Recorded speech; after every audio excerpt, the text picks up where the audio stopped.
नमस्कार। जैसा कि मैं कुछ देर पहले आपको बताया था, झारखंड जर्नलिस्ट एसोसिएशन का लगातार कार्यक्रम चल रहा है। पूरे झारखंड के अलग अलग जिले से आए पत्रकारों को अलग अलग जगह भ्रमण कराया जा रहा है। उद्देश्य है झारखंड में पर्यटन के इतने स्कोप हैं, इसे विश्व स्तर पर लाना है। झारखंड भी बाहर से कम नहीं है। हम इसके लिए विदेश जाते हैं, मोटा अमाउंट खर्च करते हैं, बावजूद इसके वह नज़ारा नहीं मिल पाता है जो हमें झारखंड में प्राप्त होता है। परंतु घर के मुर्गी दाल समान, ये कहावत हम चरितार्थ करते हैं, इसका महत्व नहीं समझते हैं, जिसके कारण हमें मोटा पैसा खर्च करना पड़ता है। अभी हम पतरातू डैम में, जहां विस्थापित ये नाविक संघ के हैं, ये नाविक इसलिए यहाँ अपना जीविका चलाते हैं क्योंकि इनका ज़मीन गया है, इसमें इन्हें परेशानी हुई है, इनकी जीविका गई है, इसके लिए इन्हें यहाँ नाव चलाने का अनुमति मिला है। इसी से जो सैलानी यहाँ आते हैं उसे नाव पर ये घुमाते हैं, जो पैसा इन्हें मिलता है उससे अपने बाल बच्चे का पालन पोषण करते हैं। क्या नाम है आपका, बताएं। मेरा वजीर अंसारी नाम है। वजीर जी, आप इतिहास बताएं कि ये कैसे शुरुआत हुआ, किस तरह से आपका जमीन सरकार के द्वारा अधिग्रहण किया गया। देखिए, आज से करीब 100 साल 150 साल पहले हमारा पूर्वज जो थे, उनका जमीन यहाँ जो पतरातू डैम जो पानी है अभी वो यही है हम लोग का विस्थापित। जो खाता हम लोग का साथ है, टोटल पानी में डूबा हुआ है। और जितना यहाँ नाविक है, टोटल का जमीन यहाँ डूबा हुआ है। वही लोग हैं जो रोजगार नहीं मिलने के कारण, जिसे मेरा दादा फिर पिताजी हुए, उसका बाद उन लोग बेरोजगार है, फिर हम लोग भी उसी में आ गए। हम लोग को जमीन जगह चल गया, फिर हम लोग ये जंगल झाड़ी था, उसका बाद धीरे धीरे हम लोग चलाना चालू किए हैं। 20-25 साल चलाए। उसका बाद ये बहुत मुश्किल से जब नज़र पड़ा, जैसे झारखंड अलग हुआ, झारखंड अलग होने के बाद जो देखा गया कि यहाँ भीड़ भाड़ होता है, उसका बाद ये पर्यटन बना। कब से परिवर्तन आया? जैसे भीड़ भाड़ जो भी आपने बात किया, ये कब से परिवर्तन आया? पहले तो कम लोग आते होंगे यहाँ। हाँ, बहुत कम लोग थे, लेकिन इधर 2000 के आसपास, 2000 के बाद इधर जो हुआ है, थोड़ा ज़्यादा बड़ा है यहाँ पर्यटक लोग बड़े हैं। कहाँ से लोग आते हैं आपके पास? यहाँ आते होंगे, बात करते से आ गए, बहुत विदेश से भी आ रहे हैं। यहाँ हमेशा आते हैं, कुछ न कुछ आते हैं, और ज़्यादा यहाँ बंगाल से लोग आते हैं। उन लोगों की प्रतिक्रिया क्या रहती है? जैसे मैंने अभी बात किया कि लोगों को समझना चाहिए कि हम विदेश ना जाएं, हमारे यहाँ ही ये प्राकृतिक सौंदर्य मौजूद है। वो लोग का प्रतिक्रिया क्या रहता है? उन लोग तो बहुत यहाँ तारीफ कर रहे हैं सर, कि ये नेचुरल जो है ना सर, ये कुदरत का बनाया हुआ चीज़ है।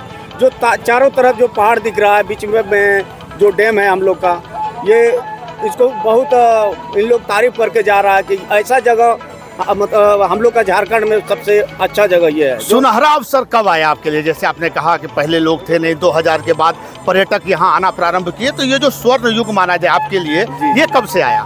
ये देखिए, यहाँ जो रोड बना, जो घाटी बना, पहले छोटा घाटी था सर, उसमें रिक्शा होता था गाड़ी आने जाने में। तो ये जो रोड बना, उसके बाद NTPC जो है, जो रोड बनने के बाद जिंदल जो है, उनका आने के बाद फिर ये बना, और इसका बनने के बाद थोड़ा ज़्यादा डेवलप हुआ और लोग आने लगे। तो कैसे, जैसे अभी जो सैलानी यहाँ आते हैं, तो नाव के हिसाब से आप उनसे शुल्क वसूलते हैं? जी। या पर व्यक्ति पर? नहीं, नाव के हिसाब से। तो इसके लिए क्या सरकार को आपको कर भी देना पड़ता है या कर मुक्त है आप, चूंकि आप स्थापित हैं इसलिए? हाँ, जैसे हम लोग का सोसाइटी है, जैसे तालाटान नाव यातायात स्वावलंबी सहकारी समिति लिमिटेड पतरातू डैम जी, जो इस समिति के माध्यम से हम लोग गठन किए और इन्हीं के माध्यम से हम लोग चलाते हैं। तो अभी आपने बताया, अभी जीविका जो है उतना हो जाता है जिससे कि आनंद पूर्वक अपने बच्चे का भरण पोषण कर पाते हैं? नहीं, देखिए, ये सिर्फ 4 महीना का है। 4 महीना का है। 4 महीना में जो आते हैं, उन्हीं से हम लोग साल भर का जो है ना खर्चा इसी में निकालना पड़ता है। और 8 महीना क्या होता है? 8 महीना में थोड़ा गर्मी पड़ता है, फिर बारिश, उसमें बहुत कम लोग आते हैं यहाँ।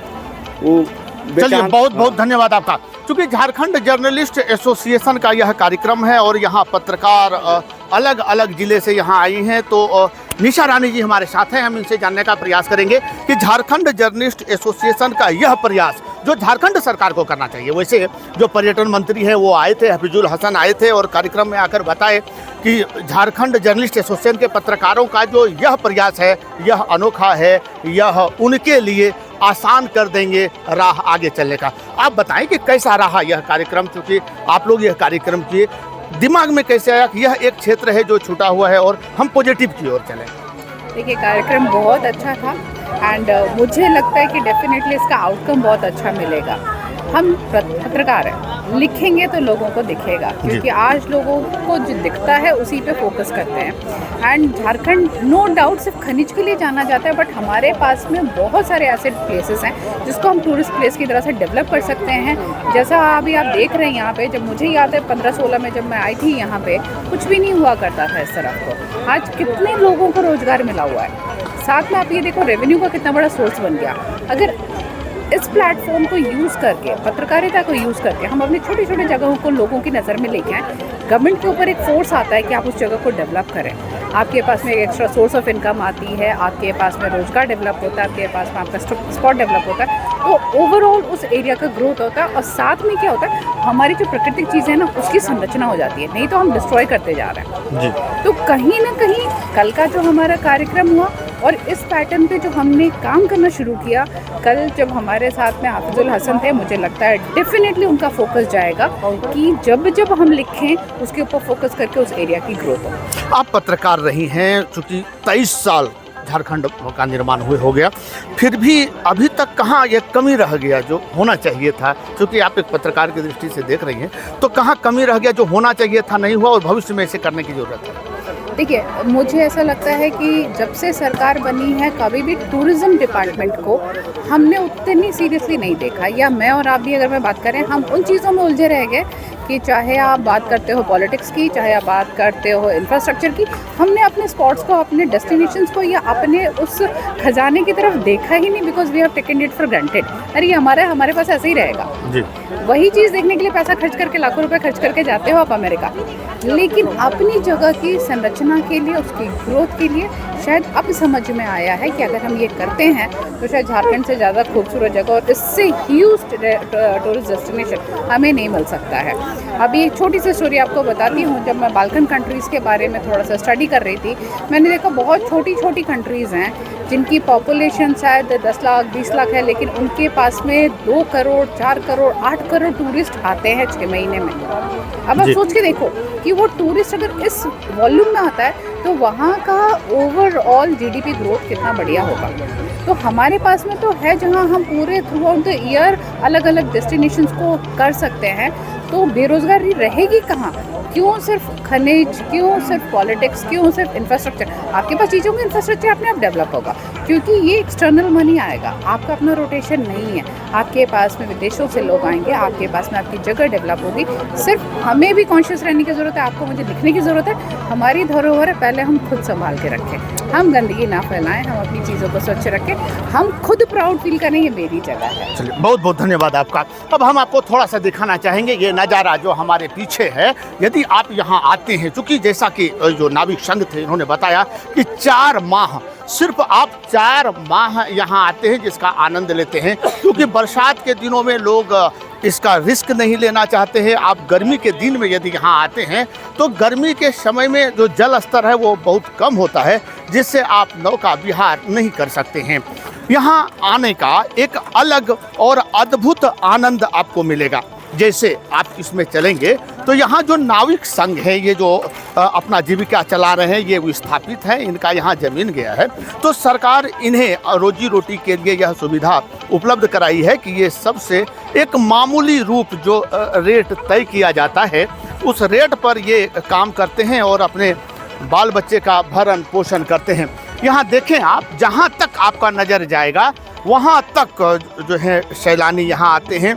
पहले तो ये स्थानीय तौर पर देखा जाता था, अगल बगल के ही लोग आते थे, परंतु अभी अलग राज्यों से लोग आते हैं। यहाँ तक कि जो वो बता रहे थे, विदेश से भी यहाँ आने प्रारंभ हो गए हैं, क्योंकि जो सड़क का निर्माण हुआ है, लोग जुड़ते चले गए हैं और आज इसका अद्भुत नज़ारा आपको देखने को मिलेगा।